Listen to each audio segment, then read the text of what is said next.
Заслуженный врач Северной Осетии, мастер спорта по вольной борьбе, композитор и поэт Шелико Тидеев – многогранный талант. В этом году ему исполнилось 83 года. В санатории «Сосновая роща» провели творческий вечер. Песни Шелико Тидеева исполнили народные артисты республики Эдуард Дауров и Анна Албегова.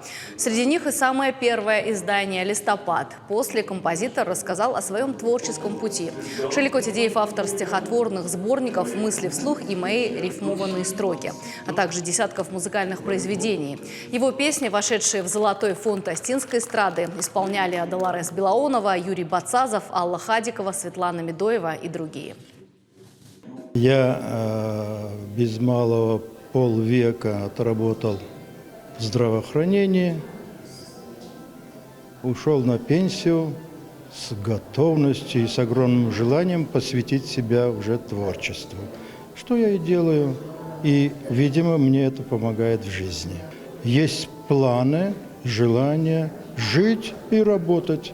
Если человек талантлив, то он талантлив во всем. Он в первую очередь доктор, что немаловажно, потому что его творческий вечер проходит в медицинском учреждении.